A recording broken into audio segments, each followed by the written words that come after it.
Hello future doctors. तो digestion of food का part 2 में आप सभी का स्वागत है। तो क्विक रिवीजन हम लोग स्टार्ट करते हैं।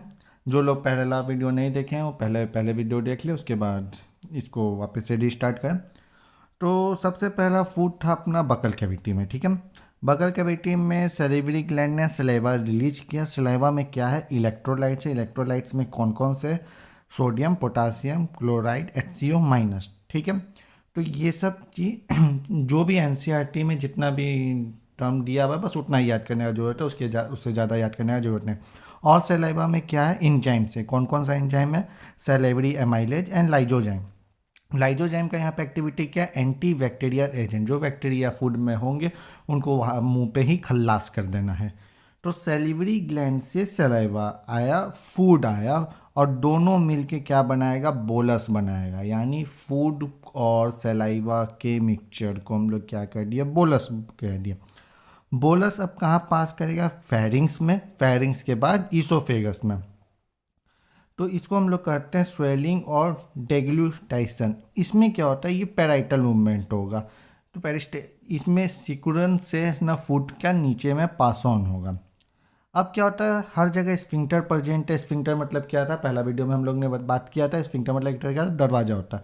तो ईसोफेगस और स्टोमक के बीच में क्या था, गैस्ट्रो ईसोफीजल स्फिंक्टर, ठीक है। स्टोमक में फूड कितना देर तक रहेगा, 4 to 5 hours. In mouth, mouth में क्या कितना का डाइजेशन है, 30% स्टार्च का डाइजेशन हो जाता है। और यहाँ का पीएच होता है 6.8, यानी न्यूट्रल से थोड़ा सा डाउन, यानी एसिडिक रहेगा। अब स्टार्च को सैलिवरी एमाइलेज, यहाँ पे हम लोग बात किए, सैलिवरी एमाइलेज एंजाइम है। सैलिवरी एमाइलेज स्टार्च पे एक्ट करता है और किस चीज़ में फॉर्म कर देगा, माल्टोज में। माल्टोज क्या है, डाइसैकेराइड है। तो सलाइवा में कितने तरह के एंजाइम्स प्रेजेंट होते हैं, सैलिवरी एमाइलेज और लाइजोजाइम। सैलिवरी एमाइलेज का क्या काम है, स्टार्च को माल्टोज में चेंज कर देना। और लाइजोजाइम का क्या फंक्शन है, एंटी बैक्टीरियल एजेंट के तौर पे वो काम करता है, ठीक है। अब बोलस पहुंच गया स्टोमक में। तो the food mixes through live with the acidic gastric juice of the stomach by curcuring movement of its muscular wall and it's called chyme। chyme क्या हो गया, जो एसिडिक फ्लूइड है, gastric juice, partially digestive food. जो भी mouth के बाद जो डाइजेस्टिव फूड आया और गैस्ट्रिक जूस के दोनों के मिक्सचर को हम लोग क्या कह देंगे, सिंपल भाषा में काइम कर देते हैं। अब यहाँ पे भी एंजाइम्स होंगे। पेप्सिनोजाइन जो HCl रिलीज करेगा, और प्रो एंजाइम HCl के प्रेजेंस में पेप्सिनोजेन को पेप्सिन में कन्वर्ट कर देता है।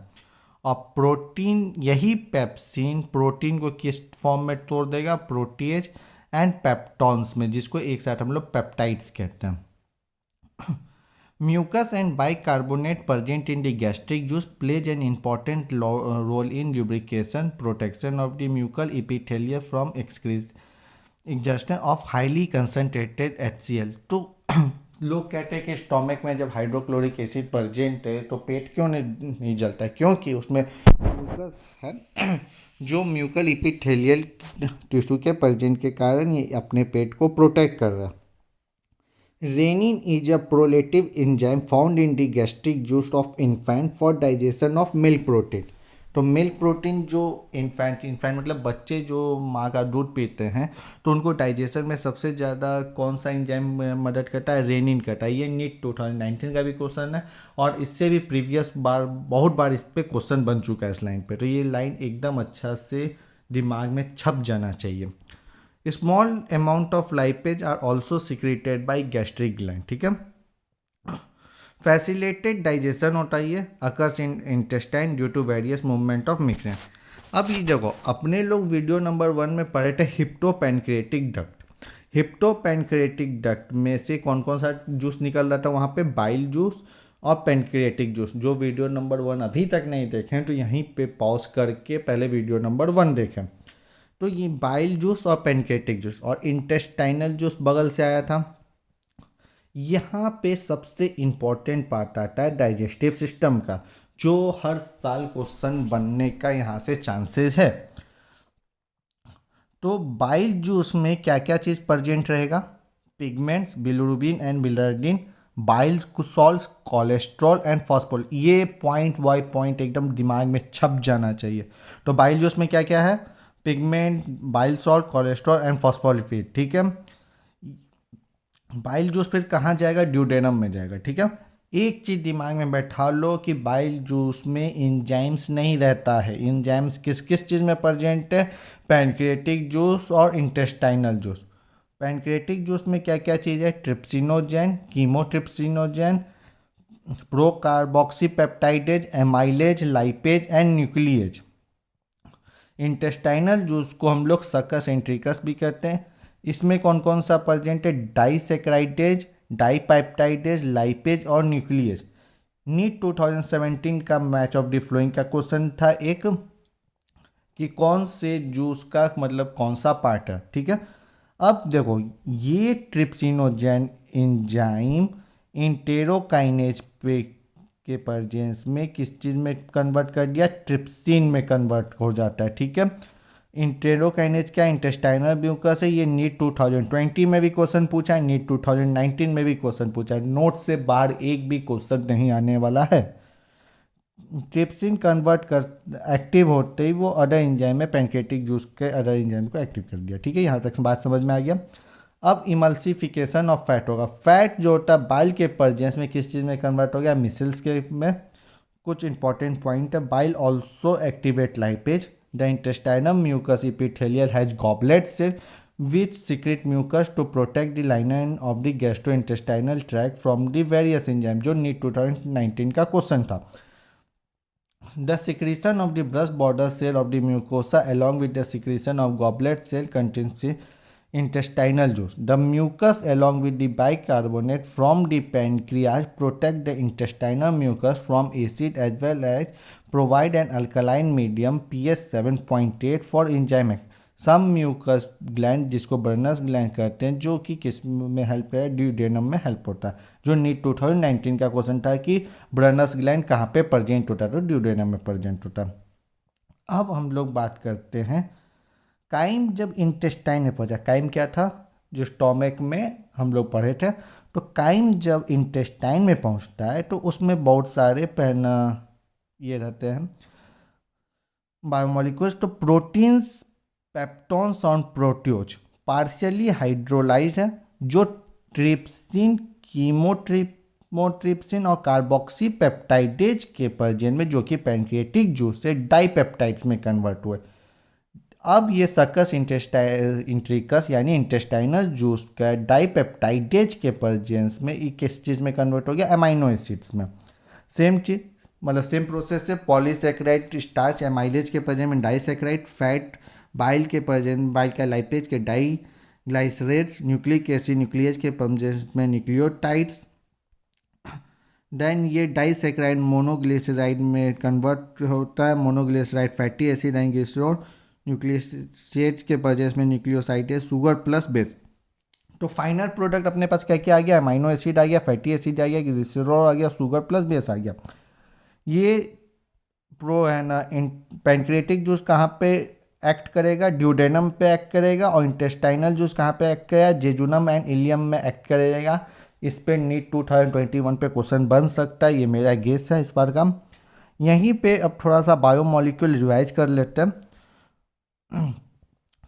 तो सुक्रोज केमिस्ट्री का बायोमोलिक्यूल। सुक्रोज हाइड्रोलाइज हो गए किस किस चीज़ में टूटता है? Alpha D glucose and beta D fructose. NEET 2020 का क्वेश्चन था। सुक्रोज किस किस चीज़ में टूटता है? Alpha D glucose and beta D fructose. Sucrose sucrase के प्रेजेंस में ग्लूकोज प्लस फ्रुक्टोज में कन्वर्ट होगा। लैक्टोज लैक्टेज के प्रेजेंस में glucose plus galactose.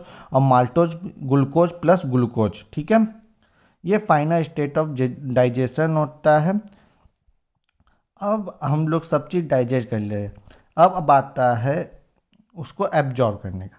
Large intestine में क्या होता है? लार्ज इंटेस्टाइन में the undigested and unabsorb substance are passed on the large intestine. ठीक है। अब यहाँ पे कोई भी डाइजेशन अकर नहीं होगा। फंक्शन ऑफ लार्ज इंटेस्टाइन का सबसे इंपॉर्टेंट क्या? Absorption of water, mineral and certain. किस किस चीज़ का एब्जॉर्प्शन कर रहा है? Water, mineral and certain. secretion of mucus which helps in adhering the waste undigested particle together and lubricating an easy passage. The undigested absorbed substance called fecal matter into the cecum for large intestine through ileocaecal verb. यहाँ पे कौन सा verb present है? Ileocaecal verb. Verb जितना भी लिखा हुआ है सबको एक जगह कॉपी में लिखते चले जाना. हर चैप्टर में कोई ना कोई वर्ब प्रेजेंट होगा. Which prevents the back flow the faecal. Faecal matter को बैक फ्लो होने में कौन रोकता है? Ileocaecal verb.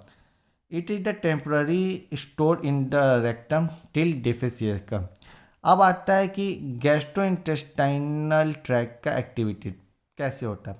तो दो तरीके से होता है, न्यूरल एंड हार्मोनल. न्यूरल में क्या क्या चीज़ आएगा? स्मेल आएगा जो स्टिमुलेट करेगा सलाइवा को. गैस्ट्रिक एंड इंटेस्टाइनल होगा muscular and activities of element. AC मतलब एलिमेंट्री के नाम.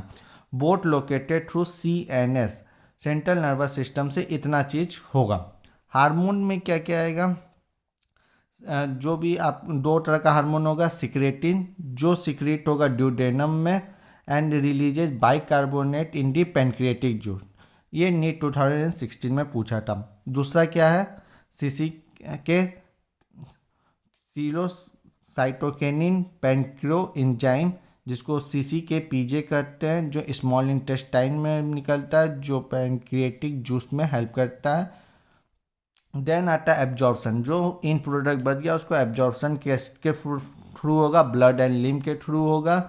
तीन तरह से डिफ्यूज होता है. पहला होता है diffusion, second facilitate transport, then active transport. Diffusion में क्या क्या चीज़ आएगा? Glucose, amino acid, electrolyte like chlorine. जितना बाई पॉइंट लिखा है बस उतना ही याद करो, कभी कंफ्यूजन नहीं होगा. तो glucose, amino acid and chlorine होगा. ठीक है. फैसिलिटेट ट्रांसपोर्ट में फ्रुक्टोज और अमाइनो एसिड होगा and are absorb with the help of sodium ion. ठीक है. एक्टिव ट्रांसपोर्ट में amino acid, monosaccharide, glucose, electrolyte like N. अब क्वेश्चन पूछेगा कि अमाइनो एसिड किस किस फॉर्म में होता है. तो तीनों फॉर्म में होता है amino acid, diffusion, facilitate and active. अगर पूछा जाएगा ग्लूकोज किस किस के थ्रू होगा तो डिफ्यूजन और एक्टिव ट्रांसपोर्ट. यानी ऐसे क्वेश्चन पूछते विच ऑफ द फ्लोइंग में कि ग्लूकोज किस ट्रांसपोर्टेशन के थ्रू नहीं होगा, तो फैसिलेट ट्रांसपोर्टेशन के थ्रू नहीं होगा. ठीक है. Fatty acid and glycerol being insoluble can not be absorb into the blood. ठीक है. ये इंपॉर्टेंट पॉइंट है एकदम. फैटी एसिड अब कैसे एब्जॉर्ब होता है? फैटी एसिड स्मॉल ड्रॉपलेट में टूटा है जिसको मिसल्स कहते हैं, वो इंटेस्टाइनल म्यूकस में पहुंचता है. इंटेस्टाइनल म्यूकस में ये क्या चीज में कन्वर्ट होगा? काइलोमाइक्रोन्स में कन्वर्ट होगा जो कि small protein coated fat globules है. थ्रू लिम्फ वेसल अब ये कहाँ जाएगा? ब्लड फ्लो में जाएगा. ये इतना प्रोसेस इसका होगा. ये VVI है, इस पर अभी तक एक भी क्वेश्चन नहीं पूछा, इसलिए मे बी नीट 2021 पे इस पे से क्वेश्चन पूछेगा. देन अब स्मॉल इंटेस्टाइन में एब्जॉर्प्शन मैक्सिमम होता है. माउथ में एब्जॉर्प्शन किस किस चीज़ का होगा? ड्रग्स का होगा. म्यूकोसा ऑफ माउथ में होता है, लोअर साइड ऑफ टंग में होता है, इसीलिए होम्योपैथी दवाई कभी कभी टंग के नीचे दिया जाता है. स्टोमिक में क्या क्या चीज़ का एब्जॉर्प्शन हो रहा है? Water, simple sugar and alcohol. Point by point याद कर लोगे तो कंफ्यूजन नहीं होगा. स्मॉल इंटेस्टाइन में क्या क्या चीज़ का एब्जॉर्प्शन होगा? Glucose, fructose, fatty acid, glycerol and amino acid. Large intestine में किस किस का चीज़ होगा? Water, mineral and drugs.